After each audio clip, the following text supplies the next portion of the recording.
Welcome to the Bended Bottle Podcast with your hosts Travis Poisel and Mike Sisko. And remember, always be decisive. Right or wrong, make a decision, because the road of life is paved with flat squirrels who couldn't make a decision. Where did that come from? I was thinking about decisions. That's fantastic. You know, the flat squirrel. I've never thought about that, because he definitely made the wrong decision. Yeah, exactly. That's where decisions, you think about this. This is what I was thinking about when I was talking to you earlier a little bit, just a minute ago. Decisions, okay? It's like when Julie says, what do you want for supper? You want Chinese? You want Mexican? And he's like, oh man, both of them sound good. What do I want? What do I want? Many nights I think I went to bed without supper because I couldn't. I don't believe that for a second. Or have a bowl of cereal. That's what it is. Okay, it's what made me think of this is because I was thinking about this thing called the Burdan's donkey. You ever heard of that? No, I haven't. It's when you take a donkey and you have a set of bale of hay on each side of the donkey, each the same amount apart from the donkey. The donkey will starve to death because it will not know which bale of hay to go to. Oh, really? I don't know if that's true, or if they just made that up, a theory up. This is from a guy a long time ago. I don't know what his name was. Burdan was his last name or something like that. I've never heard of anything like that before. But it's true. It's about decisions. Say, you, okay? You got two girls, right? This is no. I don't mean he's got two girls now. I'm just saying if he had two girls there to choose from, and both of them are equally beautiful, face, beautiful eyes, hair, body. So there's personality. There's really nothing. There's no differences whatsoever. There could be. There's going to be if it's a person, but they're both something that you are attracted to very strongly. You have to choose, and no matter who you choose, the other one's going to go away, and you're never going to have your chance with that again. How do you choose? What do you do? Everything is 100% equal. Yeah, pretty much. So yeah, I mean.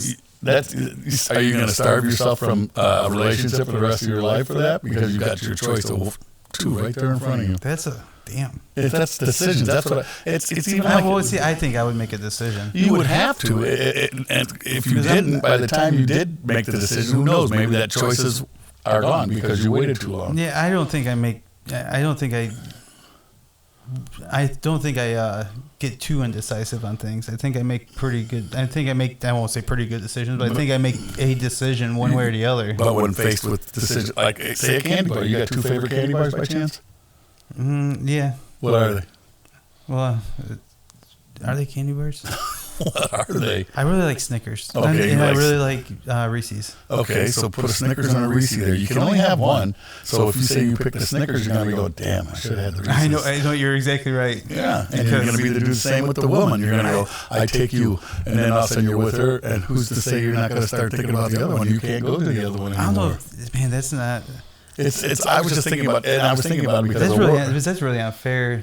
It is. It's that you got to make choices. I mean, look at the flat squirrel who you see run across the road and go like this, skittish, and then you go. Oh yeah, and then you just hear a poof. Oh, he made the wrong decision. He definitely made the wrong decision. Why do you come back to the tire? Yeah, exactly. Go away from the tire. It's I don't know. I was thinking about because it's even at work. You got decisions to make.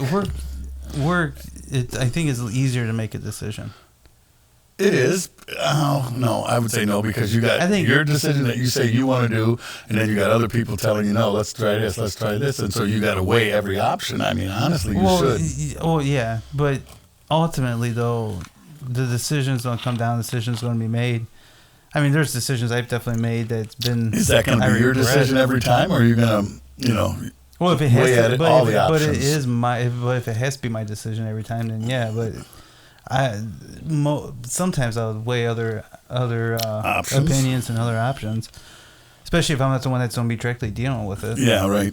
But if I'm the one directly dealing with it, chances are you can give me your option, but I'm probably going to make my decision on my option. On what you think is best? Something that's going to directly affect me, yeah. Well, but everything at work affects everybody that you work with. Yeah, and I really honestly think decisions I make at work...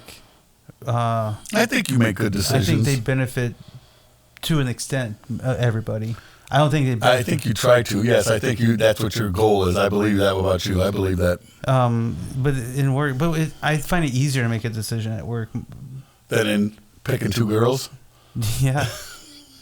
I mean, if we're gonna be honest, I mean, if everything's equal with them, yeah, that could be a hard decision. It would be. I would make a decision. You would have to. But that would be a hard decision. That would not be an easy decision. Well, like the donkey, putting them bale of hay on each side of it. It will starve itself to death because it cannot choose. But if we're trying to either compare it to the donkey or to that squirrel, those seem like pretty fucking easy decisions to make. Eat one of them and run away from the damn car. Yeah. But I'm like, you would think anyway. But if we're comparing like two girls, the decision is to spend the rest of your life principle. with. Spend the rest of my life with, or get ran over by a car is pretty. You're not going to be out in the middle of the road running. Well, you may be, I guess. You never know. You may be running from the back door, I guess, out of the back door. Especially if that was a wrong decision. Yeah. Why did I pick this one? She's crazy. I can't laugh too much tonight. I was told I laughed too much. Oh, you know what? Listen. I'm just teasing. Well, I was told that, but hey. You were told that. Who cares? Which is weird because I think we laugh about the same amount of time. Yeah, I think so. I come away from the mic a lot more. And I go, oh. I know. Laughter is the best medicine, don't they say that? Yeah. I mean, and if you can't laugh at yourself, and I laugh at myself quite a bit. I laugh at myself. I laughed at myself the other day because I lost a button, and you it all whined so much about that damn button. And it's because it's at where my belly is. I don't understand it. Maybe because it maybe because it hits right at the desk or something. I don't know. Yeah, we'll say that. Yeah, well, I did. I was all upset over a button. Then it drops down like 2 degrees and you're freezing. Yeah, I know, because of the button. Yeah, you can't airflow through there. I did complain about that button for a while. It was so unprofessional, walking up to somebody with a button missing. And the first thing I think, dude, you need to lose some weight. Yeah, that's exactly right. It's almost as bad as walking up to somebody after going to the bathroom, your zipper's down, and they're saying, hey, how do you address that, actually? It's happened. If you're looking at somebody's zipper, you're looking in the wrong spot anyway. Oh, I just tell them. Yeah, hey, bud, zip up. What are you doing looking down there, pal? Well, if you're wide open, it's kind of hard not to notice it. I guess it might be. Like, hey, dude, you got something hanging out there. Well, you hope to God he's got underwear on, so something's not hanging out. Some of us don't do that. Well, it's true. I know a guy who never wore underwear. Thought it was great. Okay, don't quit waving at me. I did not need to know this. Oh, Lord. I know somebody. Hey, I know somebody who will be interested in that. You're such an ass. Oh, I have got somebody who is going to be very interested in you not wearing any skivvies or whatever you would want to call it's just more comfortable. I mean, it's wintertime. No, it's not. Actually, in wintertime I do because, well. Don't you, like, get, you're peeing and you get your little last drops out and you think you're done and you go to put it away and you still drip a little? Maybe not. Who knows? No, I don't have a leaky. I don't have a leaky one. But don't you get chafed and all that stuff? And, but, I mean, hey. That's just so you know. I don't know what it's, that's what I owe? No, just half of that. Oh, yeah, that's fine. That's cool. Anyway, we were discussing business. Sorry about that. But I just got an alert on something I forgot. That's fine. I forgot that actually came up. So Commando, I can't do it. I can't be free balling. You know Why what I not? mean? I don't know. It's a weird feeling for me, I guess. You get used to it. Yeah, you probably would. It'd be nice. I mean, I've been doing it for, a couple of decades now. Serious, man. She's really going to be happy with you. I don't know what happened or why I did it. I'm sure there was a reason why it started. Yeah. Well, what would be the reason, I wonder? I can't remember. I think I was in high school when I started doing it. That's when my bun buddy started doing it too.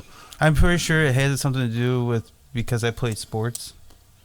Why, a lot of sports guys don't wear underwear? It just makes for me, it makes the process of changing from one thing to another thing, and a little quicker. And you don't have, and like especially if like I have morning workouts. I had morning workouts before I started at school. The last thing I needed was to bring like so much extra pair of underwear with me because after school I had practice, so it was just easier to. So you're sweating in them and all that stuff. Is that what you're getting at? I understand that. I guess. So it just became screw it, and it just became more and more comfortable. It was awesome. Interesting. So any of you out there who know him, I want you to blow up his phone and say, "Hey, way to go, Commando." You better believe it. There's nothing wrong with I'm that. telling you, the sink when we were standing next to each other, there's only that thin piece of clothing standing between me and you. I got an idea. Somebody's going to want to meet you out in one of the barns, but I don't know. We need to leave Walt out of this. Well, yeah. Well, we shouldn't have said a name. Yeah, he is going to be the one who wants to spoon you now. He's of the name. That's the one name that he doesn't want out there. And that's why I want to say it as much as possible, just to mess with him. Because he wants to spoon Travis. I don't understand. He says a lot of things. He does. I don't. Yeah. He's a funny character, actually. He definitely is a character. If he ever made a movie or a TV show, I would watch it, just to watch it. He needs to be on a show. I told you now. Watch that Letter Kenny. It's called. Yeah, Letter. I've been told about it. I do want to check it out. It's Letter Kenny. Letter Kenny. It's just a ridiculous. It's so stupid. You sit there going, why am I watching this? This is dumb, but it's funny. They talk so fast back and forth. You got to rewind to listen to it again and again just to hear all the good one-liners they have. And they're in Canada. It's supposed to be right? Canada, somewhere close to the Minnesota border. Minnesota. There we go. I will plug Minnesota every chance I get. It's the state bird is the loon. I don't know if that's true, actually.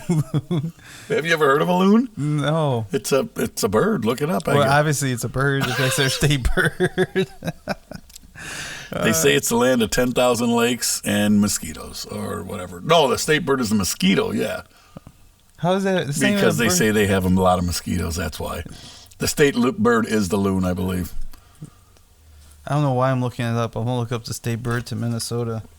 I'm so sick and tired of hearing about Minnesota. I'll never go to that state. Hey, Minnesota was one of the best places on earth to be. Oh, yeah? Mm-hmm.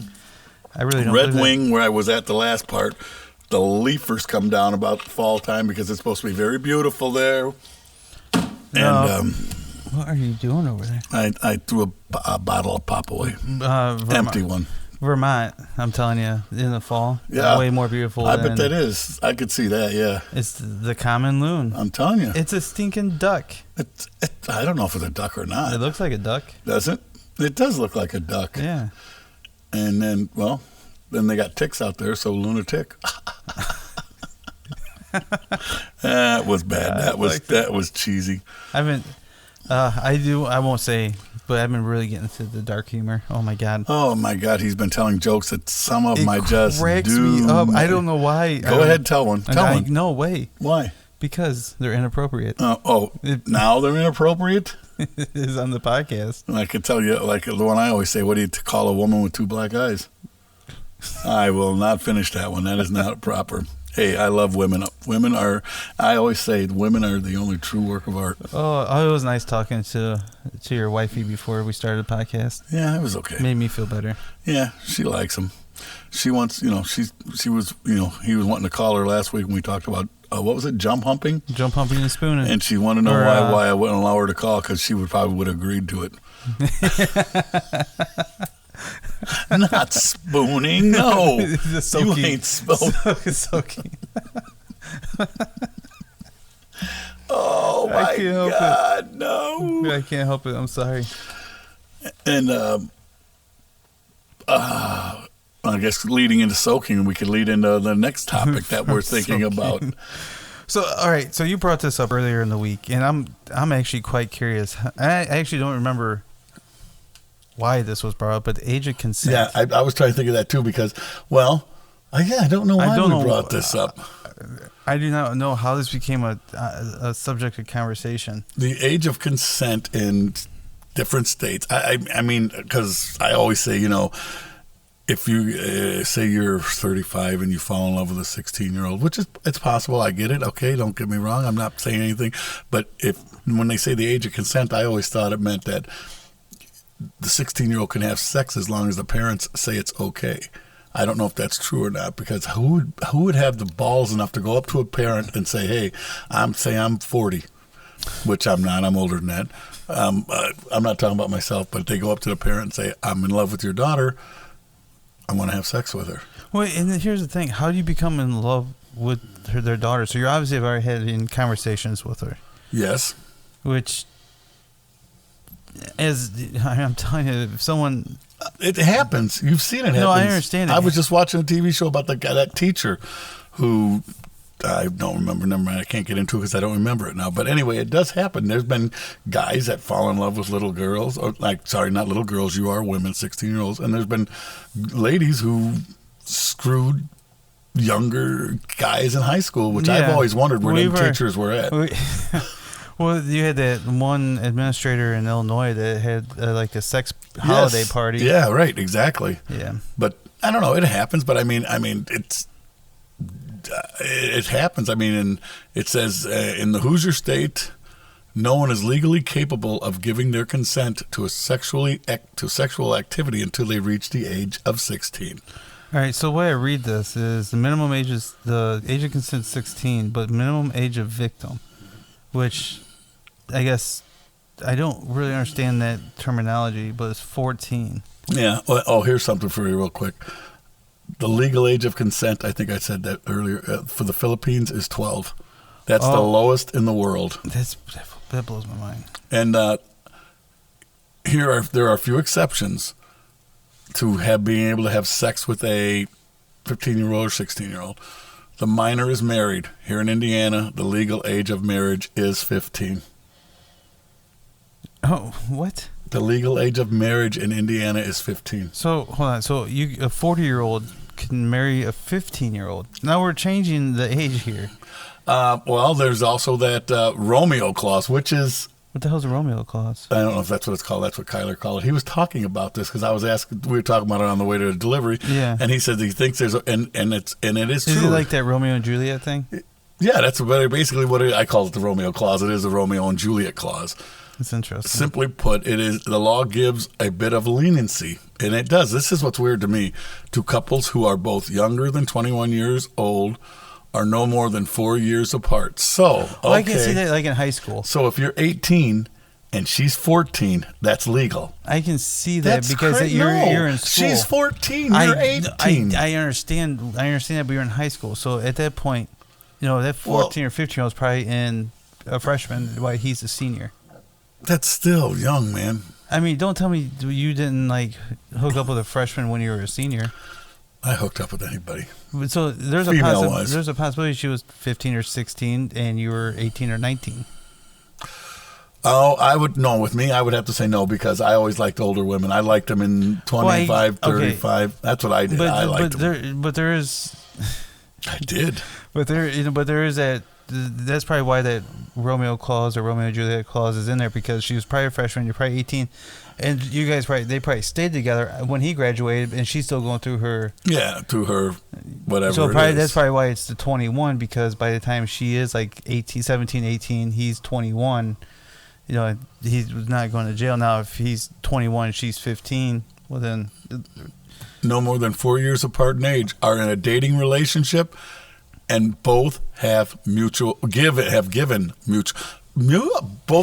mutual consent. That's weird. So it's not the parents who are making up the mind. But then the mutual consent, like say if she says pissed off at him, and then all of a sudden it's no longer mutual consent. Then she says it's rape. And instantly, and if the guy screams rape, then it's ignored. Why is that? Because we as Americans, or as a breed, or whatever you want to say it, know that no man's going to yell rape when he's having sex. I don't know if that's true, though. Who? Because there's probably... Unless you're gay. No. And I have nothing against them. Gays. No. Okay. Let's just say the one person neither one of us decides to hop on us. And we do not want that to happen from that one person. Why is it? Because it's embarrassing that it happened? That you allowed it to happen? No, because of everything we talk about. With that slight possibility. If this person can overpower you.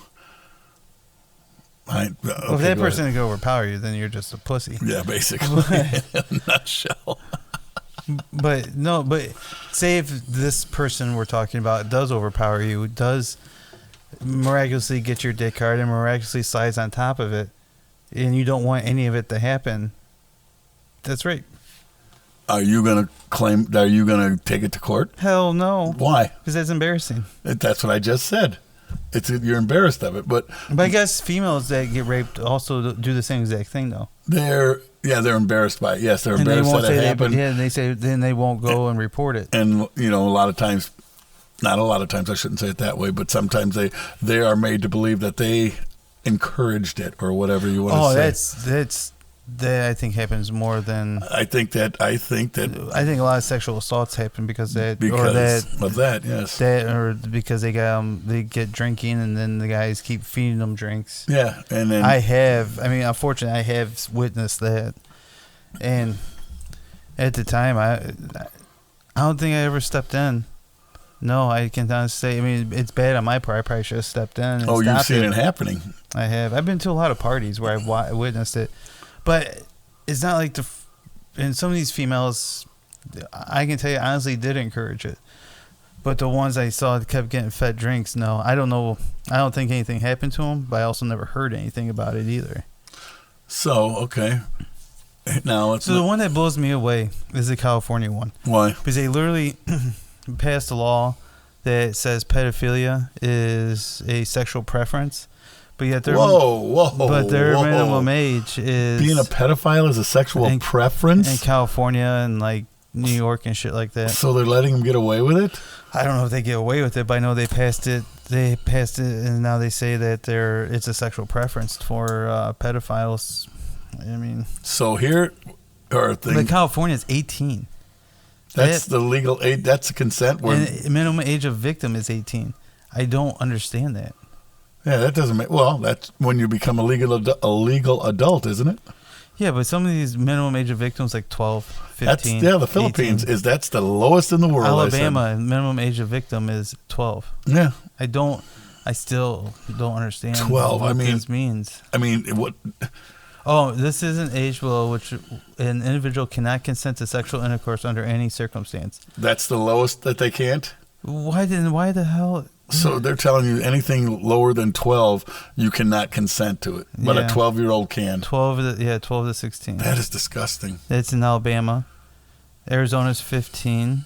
California's 18. So anything below 18 is illegal. Well, that's understandable. What does that mean for Connecticut or Colorado? Delaware 16. Their minimum age to consent is 18. Florida's 18. 16 is minimal.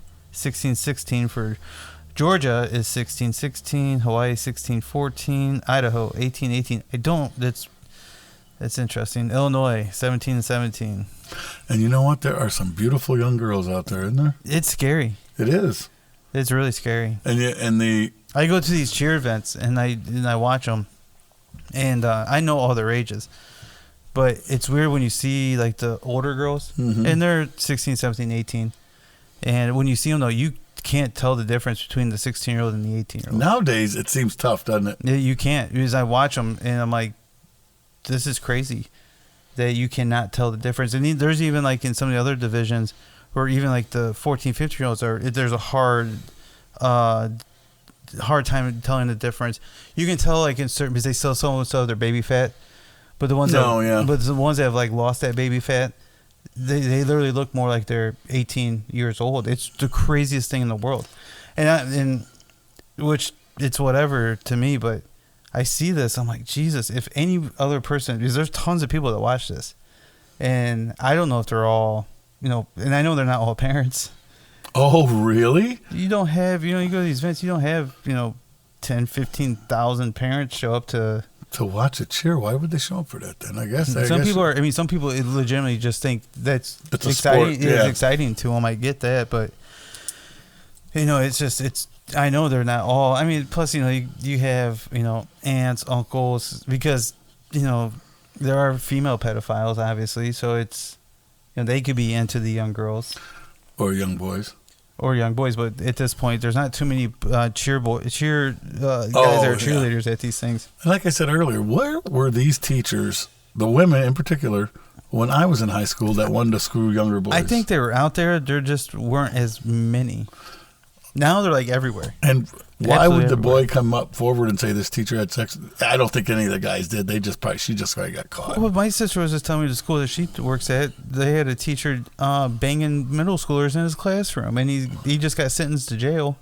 How long? I'm not sure how long. Probably for a while. Well, but he was nailing middle schoolers in the classroom. Well, at the school she works at. The old thing that used to say 16 will get you 20. No. Well, apparently 12 will get you 20. No, because right here it says if you are at least 18 and the alleged victim is older than 14 but younger than 16, in this scenario, the charge is sexual misconduct with a child. If intercourse, oral or anal sex is proven, you could be facing, you could be facing 6 years in jail and $10,000 fine. Without intercourse, potential jail time lessens to 2.5 years and $10,000 fines. South Dakota, 16, 10. 10? 10 before they're a So victim. that Philippines thing of mine, that is not the lowest. 12 is the age of consent there. What's their minimal before they're minimal It says age for a 10. victim for the Philippines? Oh, yeah. It's 16 is the age of consent, 12 for age of victim. Right. That's insane. It is. That's, I don't understand how they think. I mean, think about it. Could a 12-year-old be saying, yeah, come on, I want to have sex? Do they even understand what it is? Nowadays, they probably do. I mean, when did they start teaching? I think it was ninth grade. It had to be ninth grade when finally they started doing sex education classes. And ninth grade, you're... 8th grade was for me, but Well, now you are only 14. But now they start giving sex education like kindergarten. I guess so, yeah. No, yeah. I mean, Do you agree with that? There's state. Hell no, I don't agree with that. You don't need to teach anything about sex, gender, anything while they're in elementary school. Hell, they probably need to. They probably need to start having that conversation like when they're at 7th grade age. It's probably a good time to start having that conversation. What grade? 7th grade age. So which is So about you're 12 years old. So 11, 12, or 12, 13 years old. Yeah. And did you know age of consent laws are only meant to deter adults from seeking out underage sex partners? Yeah. But it doesn't work. Well, Because no. they're letting have so many claws. Well, yeah, that, and there's so Clauses, I many, assume. there's so many states passing, because like, I won't get political here, but I will a little bit. But you have a very certain color blue, a blue group, some call them Democrats, pass all these laws to protect these pedophiles. From what? I mean, look at that Bellagio commercial or ad that came out where they literally were sexualizing children. In the episode, they had sex toys. They had like sex toys. They had like S&M bears and shit like that. And they thought this was all fine. And there's Democrats like your favorite show, The View. They were defending it and defending this and saying that. You're really in trouble now. Starting tomorrow. That the right was blowing this out of proportion, and all these celebrities that they're worried. They get worried about like Elon Musk on Twitter for opening up free speech, but they don't give a shit about all these children being victimized. And you have one of the largest high-end apparel, perfume, whatever Bellagio is, or I think that's how you can say their name. What commercial was this? You haven't seen anything about it? What? No. What was it about? I don't know actually what it was about. I think it was like sexy clothes for kids. Oh, that just irritates me. But it's like, all these Democrats protect all these people. I mean, hell, they're still protecting all the people on Jeffrey Epstein's list. Yeah, they have the list of all the guys that seemed that to have gone by the wayside, didn't it? Well, that was because the mainstream media, the left, because most names on them are all liberals. Yes, I agree with that. No, you got Bill Clinton. No, you had Trump, but Trump was a Democrat back then. But Trump, I don't think Trump was ever a Democrat. I thought he was. But no, well, Trump was, from what I gather, I don't think he was ever on the flight list. The flight? He was over there. All they have not at the island. He wasn't. I thought he was. The picture that I know of that he took with Jeffrey Epstein was at a party where Epstein asked him if he can take a picture because all high profile people take pictures together. So that's what you think that was? Jeffrey Epstein wanting to take a picture with Trump? Yeah. Oh yeah. Who wouldn't? Especially one of the more successful real estate agents in New York City. Hell, I'd take a picture with Biden just so I can give it to some people around here and have a laugh. I would take a picture, put it on a bunch of toilet paper, and just fucking use it as my toilet paper. Yeah, or like the Christmas present wrapping paper we seen.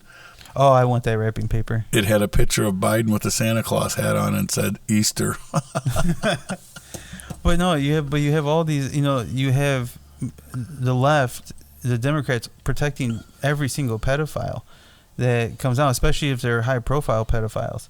They protect them. I mean, the only pedophile I know of for sure that got in trouble was Prince Albert.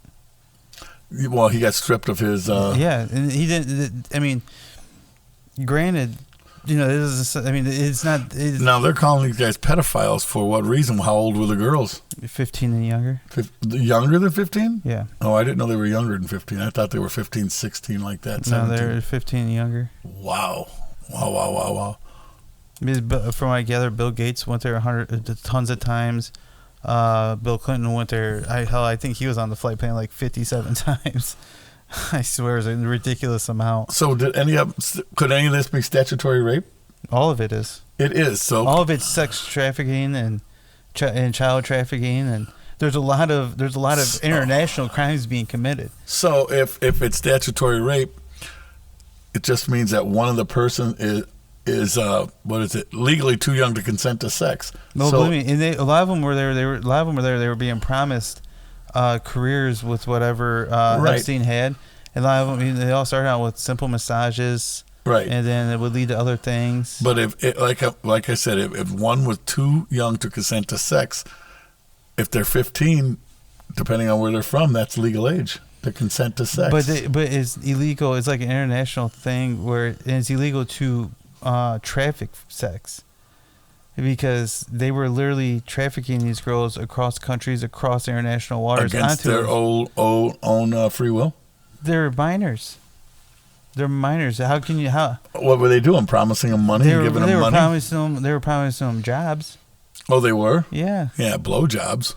That's not the type of job that they were being promised. Well, they were promising that to the guys, yes, but right. for the females, these were some inspiring actresses, inspiring models, inspiring whatever. And Epstein took advantage of every single one of them, and he was convicted in Florida. And you know how many Democrats came out for him? No one came out against him on it. And then as soon as he got out of jail, he got an office. I think, in Harvard. He did? Yeah. So he was able to work out of his office in Harvard and still prey on girls. Oh, really? Mm-hmm. Do you think... That would be a dumb thing. I wonder, do you think he had sex or just lined it up where the other guys had sex with him? No, he did. What about his girlfriend? Who was that girl? Ghislaine Maxwell. Is that what her name was? Mm-hmm. Do you actually think... She was the one who got a lot of the girls for him. Yeah, I knew that. That's why she's sitting in jail right now. She's still... Yeah. Oh, yeah, she's only sitting in jail for a while. Do you think Epstein committed suicide? Fuck no. The Clintons killed him because... Especially if everything that is out there, what Bill Clinton did... Yeah. Yeah, Epstein had to die. Yes, that I believe, yeah. He had no choice but to die. To be on 24-hour watch, and then for an hour his camera and everything and audio goes out, and then when everything comes back on, he's hanging in his cell. Yeah. Come on now. That's a little... And the one group that had the biggest... thing to lose. It was the Clintons. Mm-hmm. Yeah, right. Probably Hillary, most likely. She was probably out there wanting to... Well, she's ordered a lot of shit over her lifetime. Oh, my God. Benghazi was her fault. Benghazi was definitely her fault. Man. She allowed a lot of people to die. Yeah. How many? You know what? One American is enough. Yeah, that's true, too. I agree with you on that. To leave Americans behind is absolutely despicable. Oh, to leave, yes. If you have a way to save their life, go save their life. Biden proved how despicable it is by leaving hundreds and hundreds of Americans behind in Afghanistan and allowing 13 Marines to die because he just refused to follow a plan. He wanted to do it his way. His way got a lot of people killed. Oh, man. Got a lot of people stranded. Yeah, it did. Oh, yeah, it did too, yeah. And he's incompetent. He's an absolute moron. And here's the thing: he's gonna probably run at 80-something years old, and he's gonna get a shit ton of votes because Democrats and the American public are just stupid. Do you think he'll get in again? I don't know. Honestly, I really don't know. I mean, I don't know what the Democratic Party is anymore, and they could go one way or the other, but it all depends. And honestly, I don't even know what the Republicans are going to do. I really don't. I want to see DeSantis, but it's going to be Trump. It's going to be. I honestly don't want to see Trump in it again. And I don't either. I don't. I just don't. I think he just put a sour taste in my mouth the way he acted or what he said and stuff like that. And that's the thing with Trump. If he just shuts up. If he would, if it's too late now, he's never going to shut up. But if all he does is shut up and stop talking shit about everyone, even he talks shit about people in his own party. Yeah, I know. That's like, the stupid thing. And you know he's intimidated by DeSantis because he's made up a nickname for him. What do you call him? De-sanctimonious. Oh, Lord. Yeah, he needs to shut up. And he needs to just be quiet. And he's like, I've made DeSantis. I did this. No, you might have got him. He didn't make him. He helped him get elected, yeah, in Florida. But then Trump didn't turn Florida from a purple state to a red state. DeSantis turned Florida from a purple state to a red state. What's purple? Purple is a mixture of red and blue, where literally it could go either way. It's pretty much what swing states are. Well, the state now with Herschel Walker, where was that? Where he was running? Oh, Alabama. It's too late. Or Georgia. We lost now. Yeah, well, Herschel Walker was a horrible candidate. He was. I thought that too, exactly. He was a horrible candidate. He was accused of what, beating his woman? It's not even that. He was terrible at speaking. And, not just speaking. He was such a flip-flopper on issues, and he wasn't very well educated in the issues that he supported or were against. I mean, it's one thing if you're unsure, but he was so hardcore about every single thing.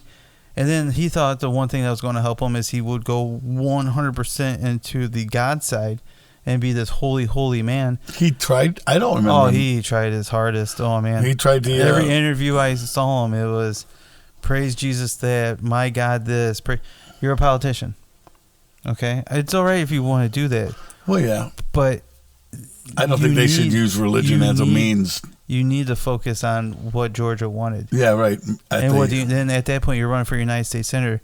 Focus on Georgia, but you also got to focus on the United States. Like his support on his national issues were crazy. But the Republicans, they're stupid. They're very stupid because they don't know how to find the right candidates. Like the one thing I'll give Democrats to, they know how to win elections. They might cheat at them, but they know how to win elections.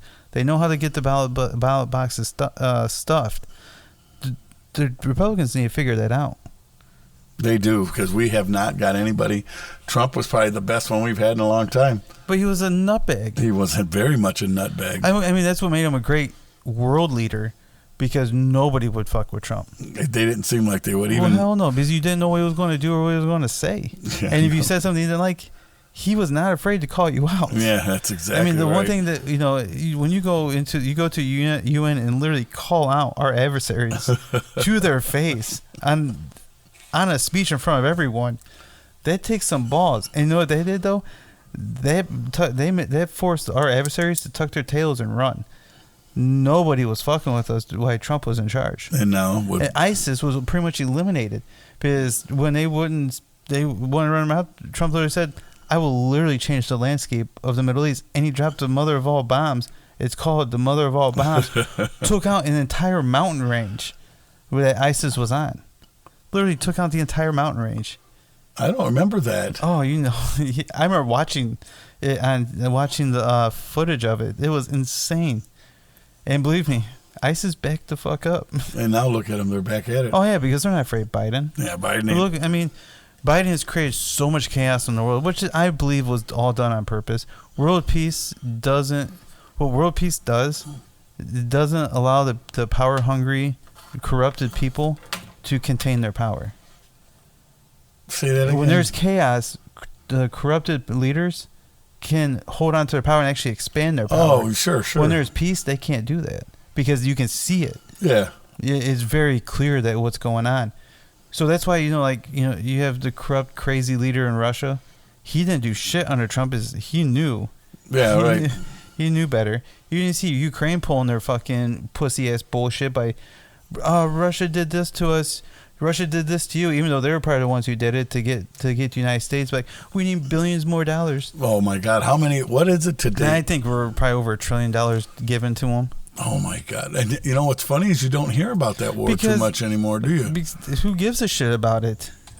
Oh my! Oh, that's probably true because we should not be over there. You know that. It's not even that. We should definitely not be financing. Oh, financing, not over there. We have no benefit of financing that. There's no benefit. But even though that there's a lot of corruption there, it's so very corrupt, and it's obviously Zelensky's very corrupt. $54 billion. It's a lot of fucking money. That's a lot of fucking money. Especially when like Russia's entire military budget is like $26 billion. And to think about the people over here that need aid or need vets and all that. Well, just the fact that our inflation's through the fucking roof, and we're not seeing any relief on that. Biden's denying more and more oil refineries from opening up and not allowing any more drilling, so our gas prices are never ever going to get better. Oh, it's so ridiculous. So it's to break down the $54 billion. It says weapons and other supplies $12.5 billion, economic support $9.4 billion, military deployments and intelligence $9 billion, food assistance, healthcare, and others $7 billion, and it just goes on like that. Military and security assistance $6 billion. So why would that not be U.S. military deployments and intelligence? Why wouldn't that be the same as military and security? It would all fall under the same thing. Probably because you have a part that goes to the U.S. military and probably another part that goes to probably the NATO. Enforcing sanctions $0.3 billion. $0.3 billion. Oh, so that doesn't make any sense. No, it doesn't. Because the $0.3 billion is probably where Zelensky, was that his name? Yeah, he probably got that point. That's where the enforcing I bet sanctions. You all that's in his. Oh God, yeah, you know that. Anyway, for a guy that said he had Russian assassins after him doing Vogue photo shoots on fucking the beach of Ukraine. Strike a pose. What a jerk off. So now, anyway, on to the next topic at hand. I know everyone's interested. Everyone's interested. They want to do. They want us to do some real crime. Yeah, there's somebody here that said. I said, "What do you want us to talk about?" And this person, she said, "True crime." Yeah, I know a few other people. I know one other person that definitely wants to hear something about true crime. So now, true crime is either podcast. There's podcast true crime, and there's something on TV called True Crime. Yeah, those are shows, but true crime is literal true crime. No, I get that, but I thought it was just the name of a show too. No, because I mean, I'm sure it's probably where they thought of it. True crime, really, and it's basically mostly women. Are you surprised that there's mostly women when it comes to some of these crazy killers? It says, it says who their favorite shows are about killers. Yeah, and it says who runs the world: multi-billion-dollar corporations, big pharma, and women serial killers. And then, but who kills the best? Girls. I believe it because they literally methodically watch how to do it. Do you think that them watching that somehow they have a secret fetish of wanting to kill somebody? I bet they do. I'm gonna be a little scared of this person that comes into work next time. It makes me a little weary about most women. Most women, yeah. I mean, because almost every female you talk to, I watched, I can't even think, women serial killers. Oh, that Dahmer one. I watched the entire series of that on Netflix. I couldn't watch it. It was just too. Why sensationalize the guy or whatever? They didn't sensationalize him. Don't get me wrong. Well, they made a TV series about him, so they sensationalized him. Why though? Have you ever seen the Ted Bundy tapes? I watched those, a little bit of it, yeah. Yeah, I mean, I like them. I'm not obsessed, but I do like watch them. I do watch them. Or women that I think one's called Women That Kill. Yeah, what is it with you women that like? Yeah, I'm curious. About murder? I'm curious too. What? I mean, I know us men put you over the edge, and you just want to kill us half the time. But come on, just think it though. Yeah, exactly. We're not asking you to. I mean, if they're beating you and they're doing this, cut their nuts off and bury their asses. If they hit, I'll but say someone this, like us, if they're gonna hit you, just get away from them and cut, like you said, cut their nuts off and say, here, stuff them in their mouth. Do Lorena Bobbitt on their ass. Yeah, well, he got his sewed back on, and then he did a porn. What? Yeah, he had it sewed back on. Who found it? I don't remember. But I she don't threw it wanna out the see it. window. It's hilarious. I'm sorry, but that is funny. It is. But they found it, sewed it back on, and he did a porn. But you women, I want you to, we got a website, right? Yeah. The Bended Bottle Podcast website? The Bended Or Facebook? We have a website, thebendedbottlepodcast.com. I want you women to go on that and explain to me what it is about killing that just so intrigues you. And the one that I'm more intrigued with is the one that works here. Well, she's so young. Yeah, So she's already obsessed with it. She's probably got a gun in her back pocket. No, a gun in her. I don't think that's how most of them. I don't think most of them that's how they kill though. No, that's right. They don't go like I the think men do shooting. They just go. I think a lot of it is by poison. I think a lot of it is with a knife. Because most of it, yeah, man. they're more passionate about it. They are more passionate about that. Do you have any stories for them out there for true crime? Well, I have one. It's kind of a long one. That's right. I'm listening. But it's interesting. It's about Catherine Knight. It's Catherine Mary Knight, born October 24th, 1955, is an Australian murderer and the first woman in the country's history to be sentenced to life imprisonment without parole. She was convicted for the murder of her partner, John Charles Thomas Price, in February 2000, and is currently imprisoned at the Silverwater Women's Correctional Centre in South Wales. Wales? Yeah. All right. So I'm going to give you a little bit of a backstory of her. All right. Catherine Knight was born and raised in an unconventional and dysfunctional family environment. Her mother, Barbara Rugan nee Thorley, had been married to Jack Rogan and lived with him in the small town of Aberdeen in South Wales, Hunter Valley. Knight's parents had 4 sons before Barbara began an adulterous relationship with Ken Knight, a friend and co-worker of her then husband. Local backlash forced Barbara and Ken to move to Moree. None of her 4 sons went with her. The 2 eldest sons continued to reside with their father, and 2 younger sons were sent to be raised by an aunt in Sydney. Barbara had 4 additional children with Ken, including twin girls born in 1955 in Tenterfield. Catherine was one of these twin daughters. In 1959, when Knight was 4, Jack Rogan died, and his 2 older boys, who had been living with them, moved in with Barbara and Ken.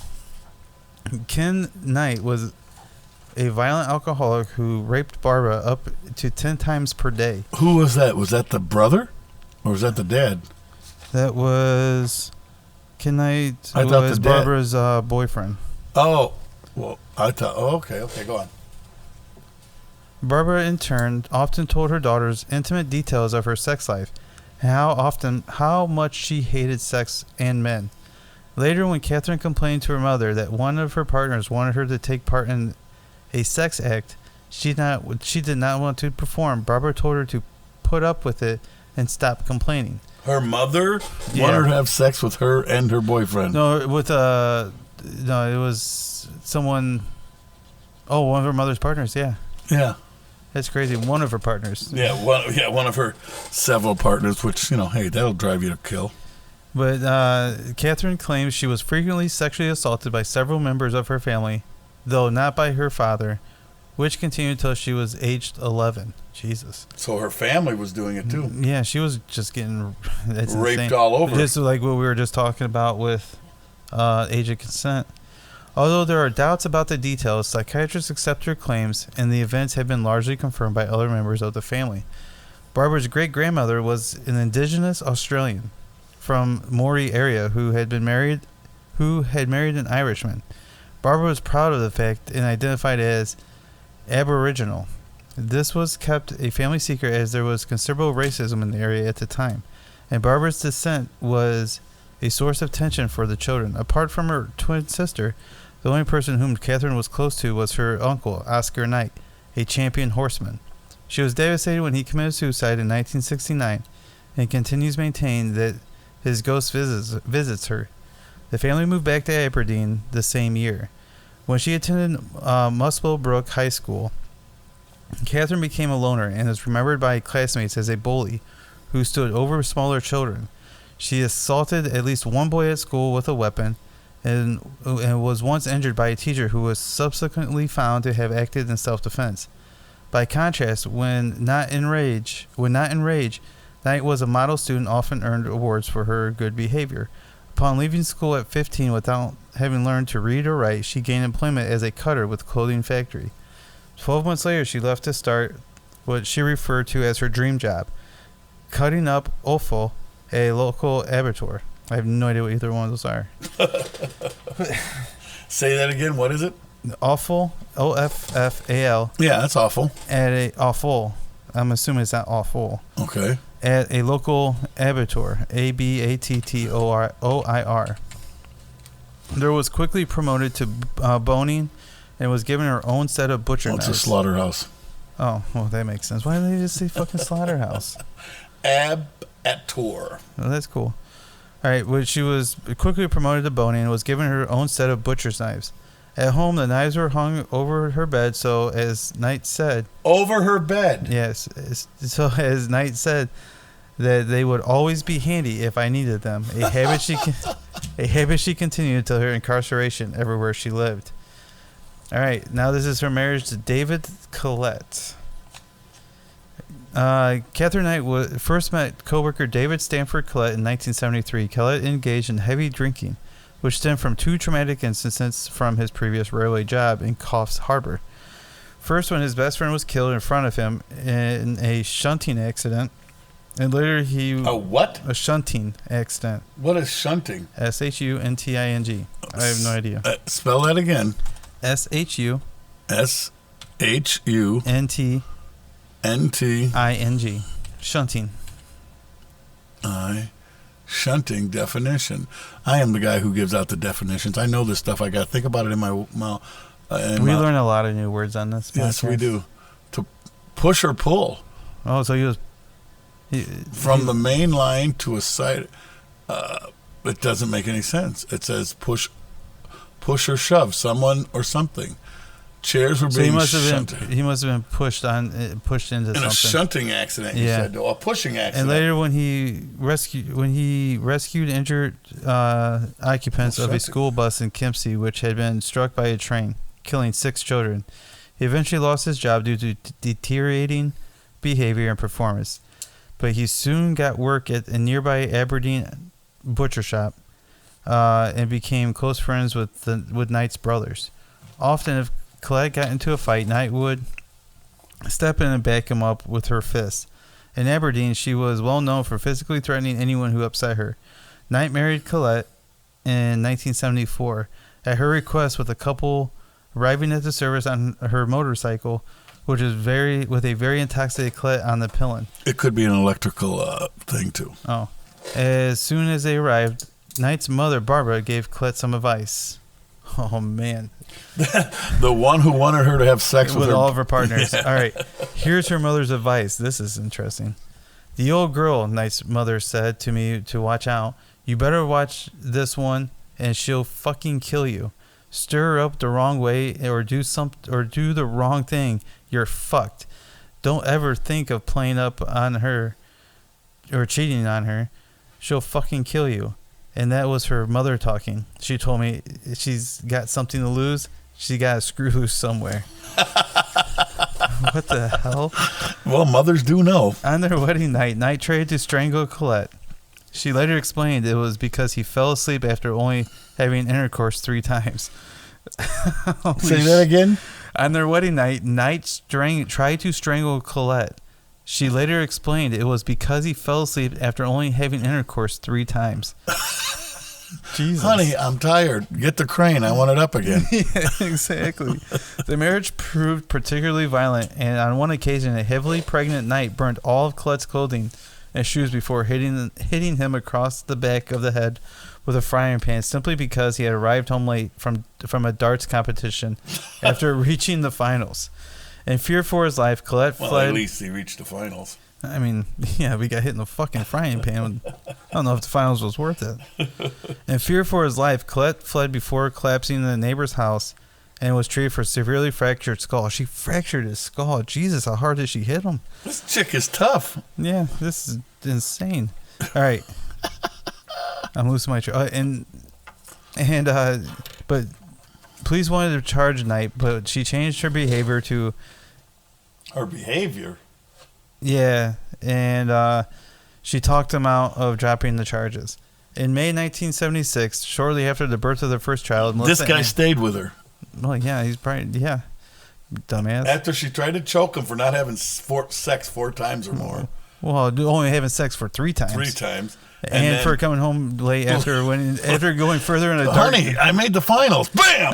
Yeah, I know. Exactly. All right. In 1970... Sorry, I'll try harder next time. Yeah. Holy shit. In May 1976, shortly after the birth of their first child, Melissa Ann Colette left Knight for another woman. Hold on, what? Did I read that? Oh, okay, that makes more sense. Colette left Knight for another woman and moved to Queensland. Apparently unable to cope with the abuse, the next day, Knight was seen pushing her... that's him who couldn't take the abuse. Yeah, exactly. Okay. The next day, Knight was seen pushing her new baby in a pram down the main street, violently throwing the pram from side to side. I'm assuming that it's a stroller. She was admitted to St. Elmo's Hospital in Tamworth, where she was diagnosed with postnatal depression. I don't think that was the correct thing that they diagnosed her with. They probably needed to diagnose her as a psychopath. Yeah.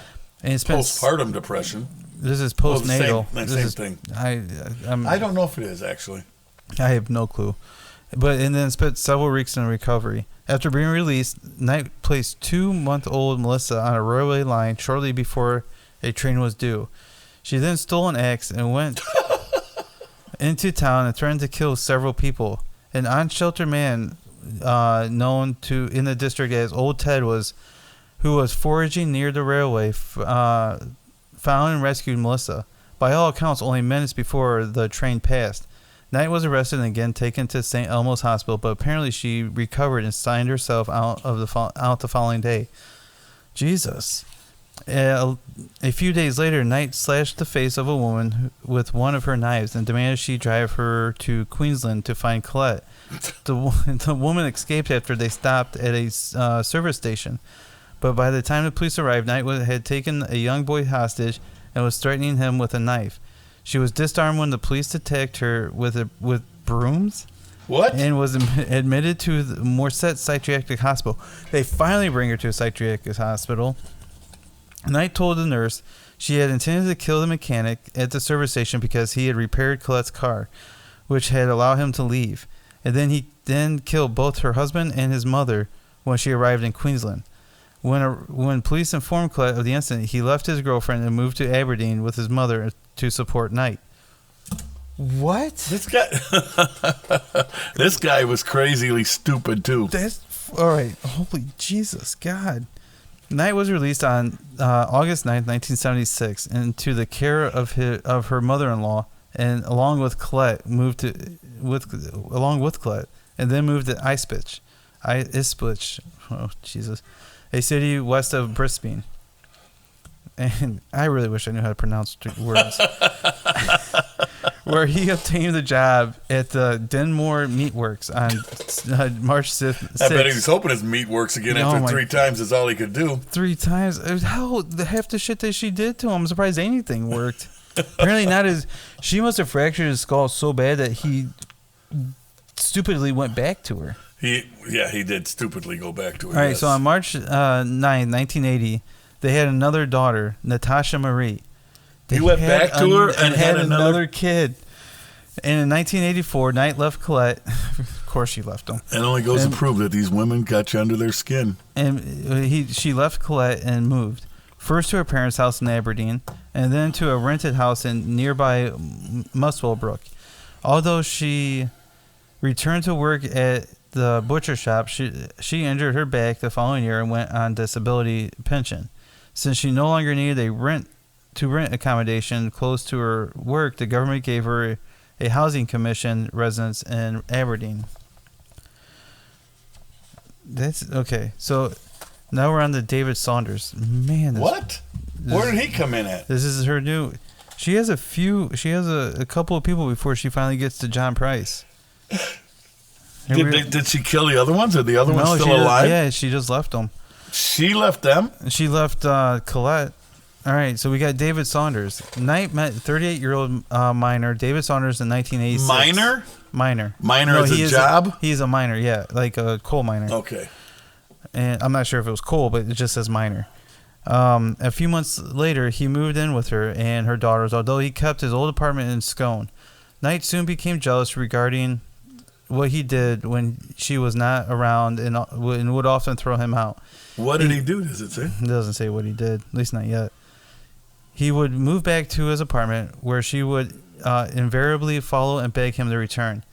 In May of 1987, she cut the throat of his 2-month-old dingo pup in front of him. Jesus. Wow. For no more reason Maybe than the dingo ate your baby. for no more reason than as an example, what would happen if he ever had an affair?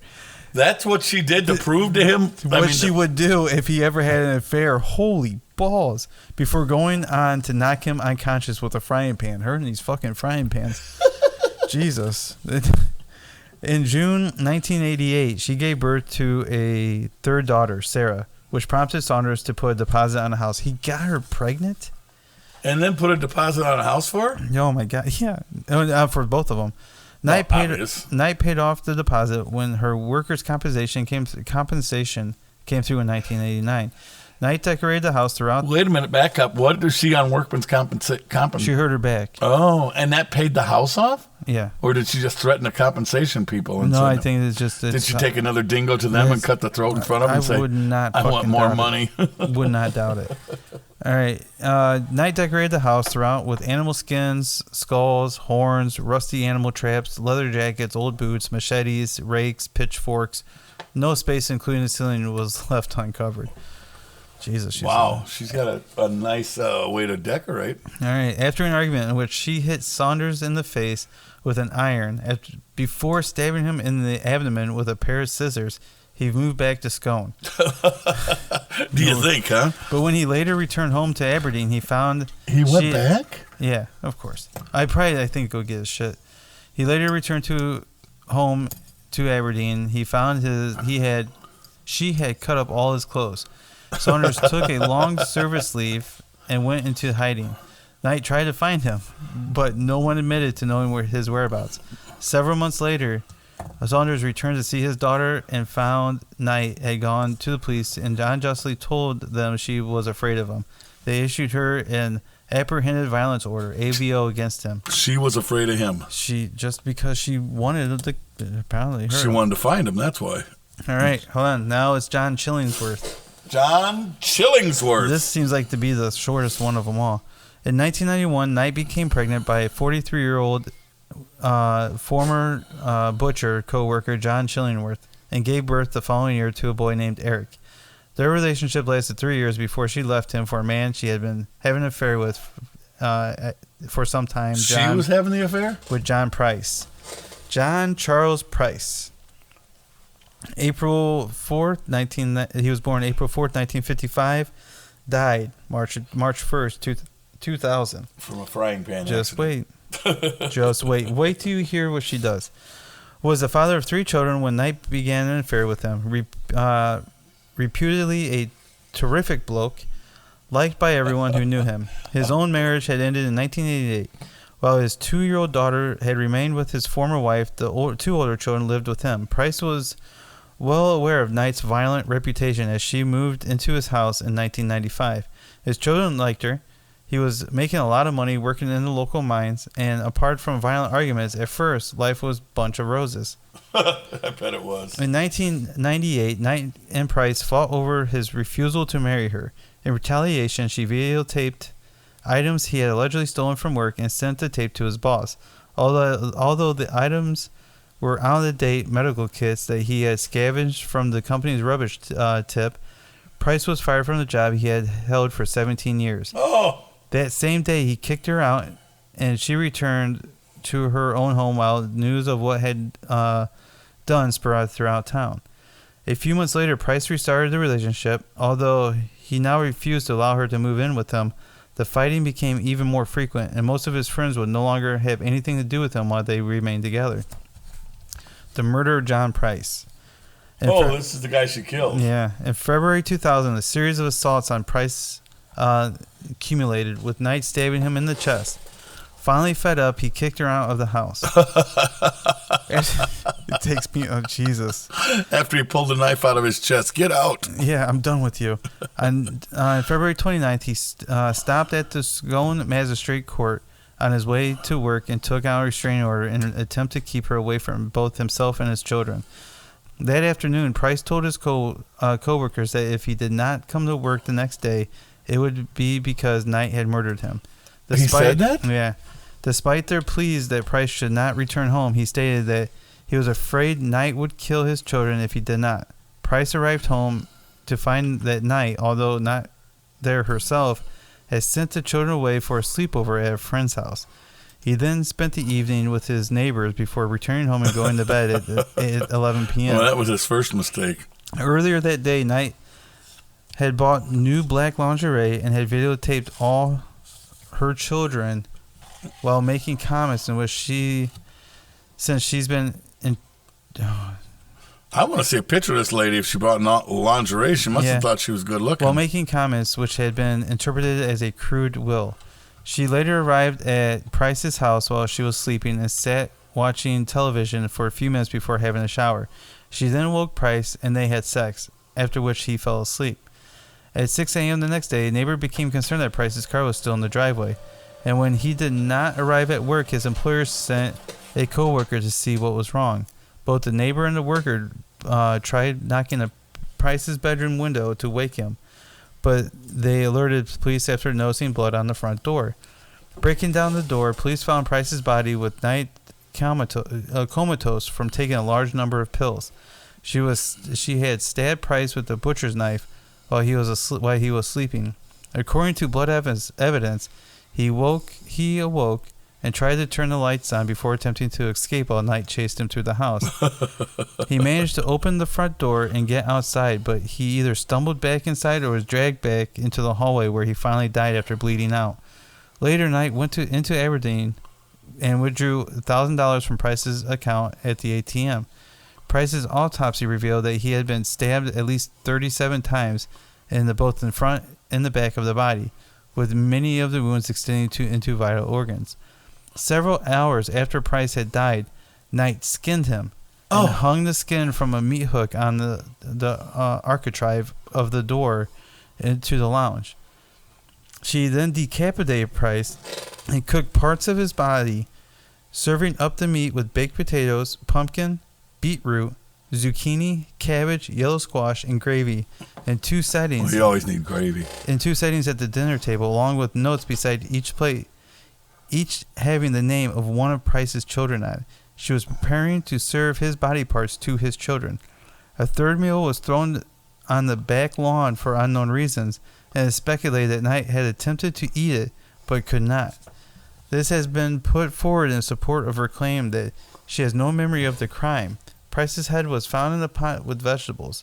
The pot was still warm, estimated to be between 40 and 50 degrees Celsius, or 104 to 122 degrees Fahrenheit, indicating that the cooking had taken place in the early morning. Sometime later, Knight arranged the body with the left arm draped over the empty soft drink bottle with legs crossed. This was claimed in the court to be an act of defilement, demonstrating Knight's contempt for Price. Knight had left a handwritten note on top of the photograph of Price, bloodstained and covered with small pieces of flesh. It read, "Time you got back, Jonathan, for raping my daughter. You too, Beck, for Ross, for Little John. Now play with Little John's dick, John Price." The accusations in the note were found to be groundless. The trial. Knight's initial offer to plead guilty to manslaughter was rejected, and she was arraigned on March 2nd, 2001, on the charge of murdering Price. That was 2001? Yeah, to which she entered a plea of not guilty. Her trial was initially fixed for July 23rd, 2001, but it was adjourned to her counsel's illness and was refixed for October 15, 2001. When the trial commenced, Justice Barry O'Keefe offered the 60 jurors prospects the option of being excused due to the nature of the photographic evidence, which 5 accepted. 60 jurors? Holy crap. That's how many they said? Yeah. Oh, jury prospects. 5 of them accepted it to be excused because of the... Okay, I get it. When the witness list was read out to the prospects, several more also dropped out, after which the jury was impaneled. Knight's attorneys then spoke to the judge, who adjourned to the following day. The next morning, Knight changed her plea to guilty, and the jury was dismissed. It was then made public that Justice O'Keefe had been advised of the plea change the day before. He had adjourned the trial then. Ordered a psychiatric assessment overnight to determine if Knight understood the consequences of a guilty plea and was fit to make such a plea. Knight's legal team had planned to defend Knight by claiming amnesia and disassociation, a claim supported by psychiatrists, although they did consider her sane. 2 psychiatrists concluded that Knight suffered from borderline personality disorder. No. I'm not sure if it was really borderline. No reason has ever been given for the guilty plea, and despite giving it, Knight still refused to accept responsibility for her actions. At the sentencing hearing, Knight's lawyers requested that she be excused to avoid hearing some of the facts, but the application was refused. When Timothy Lyons took the stand and described the skinning and decapitation, Knight became hysterical and had to be sedated. They sedated her? Oh, Jesus. On November 8th, Justice O'Keefe pointed out that the nature of the crime and Knight's lack of remorse required a severe penalty.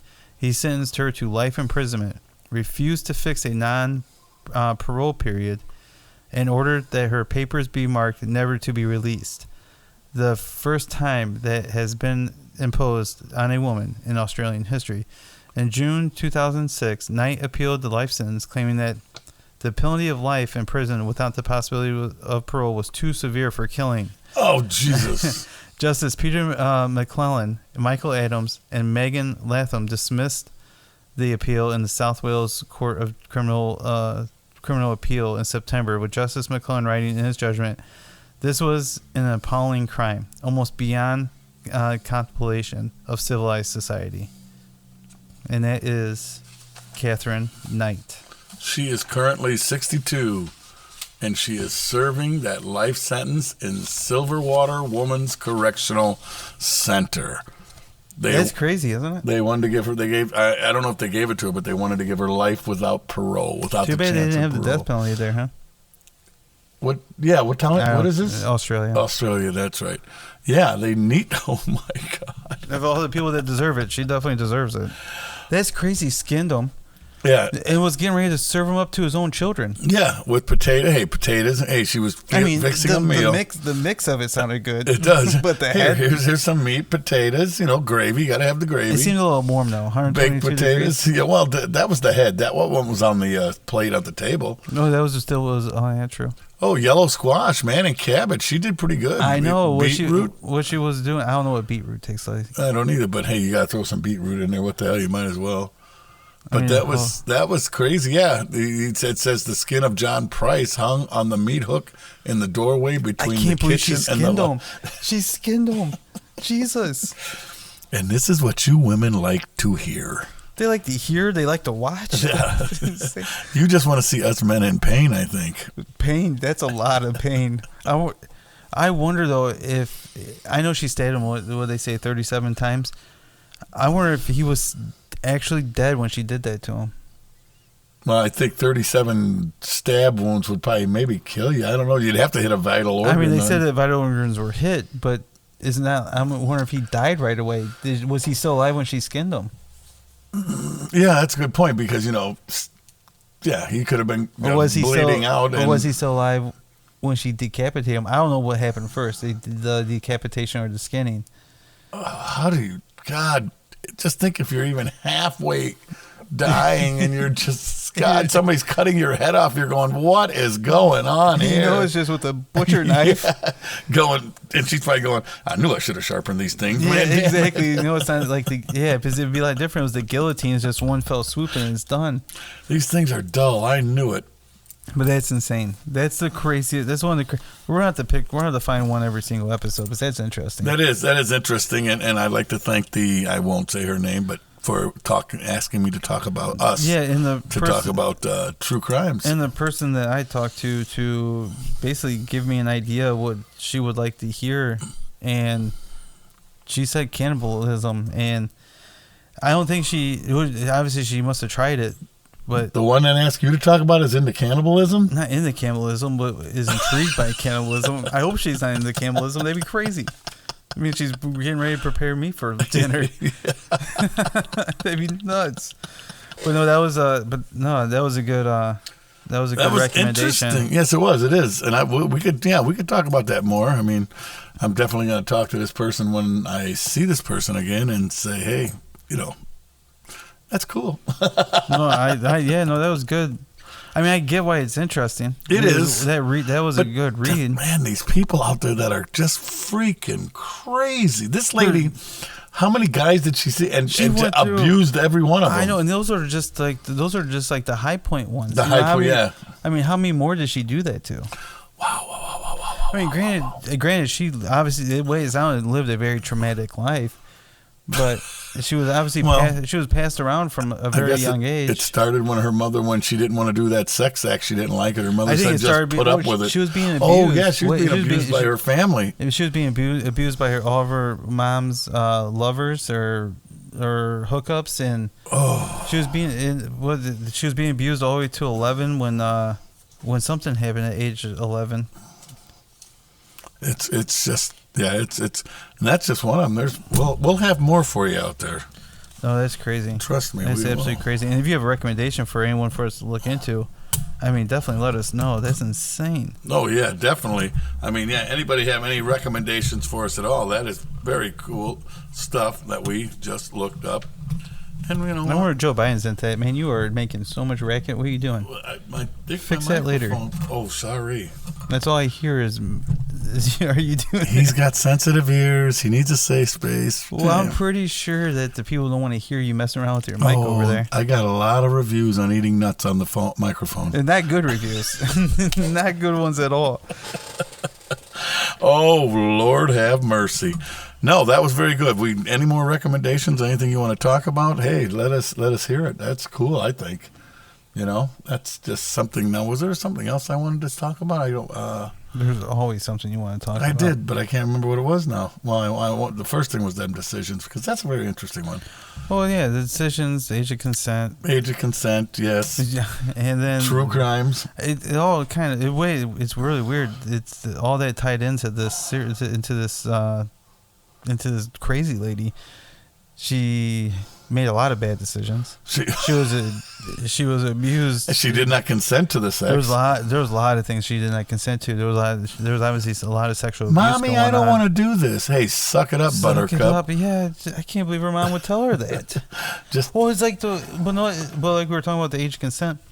That right there is the mom's giving consent. Well, the mom is, and making her do it. Passing the children around. That's crazy. That's absolutely asinine. I don't know how I don't know how parents do that. I don't either, actually. I don't see how they could do it. It's disgusting to think about it. I mean, what's the drive? Is it because in this case, is the mom just don't want to lose that person that's screwing her? So because I believe that's what it is to a degree. Yeah, you can screw my daughter, my 8-year-old daughter. Yeah, here, take her. I mean, 8 years old, she's pretty hot, isn't she? Oh God, people like that need to just be shot right then and there. Forget due diligence, do your their what trial by law, all that legal stuff. You're I mean, you still need to have a fair trial. No, because if you it's just like the Salem witch trials. If it has to be proven true. You got to be proven guilty, innocent. Because how many people have been accused of rape and didn't actually do anything? Every person in prison is innocent. Okay, they're in prison. They were already convicted. But they're innocent. These are the people that haven't been convicted. They're just being accused. There still has to be a fair trial to make sure they actually did what they're being accused of. I mean, a pedophile. Okay, if someone had sex with a child and there's a proof, yeah, they should be executed. Just right there. But if there's no proof and it's just an accusation, they should have their fair. They should still have a trial. Everyone needs to have a trial. They need to have a fair trial. If it's going to be fair. But after they're accused, after they're convicted, oh yeah, off with their fucking heads. Well, so okay, if you're convicted, that's what goes back to me saying everybody in prison is innocent. Anybody who's in prison is going to say they didn't do it. So how do you know they're guilty? Not everybody. How do you know they're guilty then? If just because they had a trial? Well, because there is a burden. There is that proof. But yeah, no, there has been wrongly convicted people. There have been wrongly convicted people killed. But I'm pretty sure now our criminal justice system, we're charging crimes that shouldn't be, weed charges, nonviolent stuff. But when it comes to something like this, I mean, chances are if you're being brought to trial, there's proof against you. When it comes to abusing a child or sexually assaulting a child. Oh yeah, I would say there's got to be some kind of. I don't think they're gonna bring you the evidence, but to where my defense of it is I'm not trying to defend them, but if someone just accuses you with no evidence, you shouldn't have justice served to you until there's evidence. Oh yeah, right. Prove that this is what you did for being accused of. So what if you're in a house with somebody and you witness this abuse? Should you take action right there? If I witnessed it, yeah. And kill him? I probably won't kill him because I don't want to be charged with murder. But he's going to wish he was dead by the time I'm done with him. Do you think? Okay, hold on. Oh, because then it would just be your word against. But exactly. But here's the flip of that. If I walked in and someone was doing it to my daughter, that motherfucker's dead. Right. I will proudly go to jail. Yeah. But that's my daughter. Right. But someone else, that's hard. How about your girlfriend? I don't have a girlfriend. Oh, you should not have said that. But I don't have one. No, not at the moment. But he's right now in contracts with one. No, oh my God, no, I'm not. Jesus Christ. And I hear she is a very lovely lady who likes true crime, so that's scary. Dear God. She's into cannibalism, so wow. But she's a friend. And she's a girl. Let's go back to when we were high school, little kids. God, she's a girl and she's a friend. She's your girlfriend. Oh, man. I don't even know what to say. Just say you have me lost. Well, my train of thought, you threw me off. No, she's just a friend that I talk to. That's a girl. That's all it is. Hey, that's fine. Let's get her on the phone. Else. What's her number? No. I'm kidding. Oh, Lord. All right. I think it's time to end this episode. Sure. Why not? Yeah, because I don't want to talk anymore. And just remember, as in parting, I'd like to say, hey, people hear your words, but they feel your attitude. I like that. Yeah, I don't know where that came from, but that's good. That's good.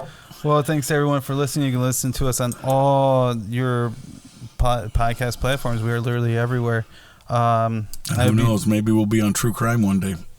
There's a possibility.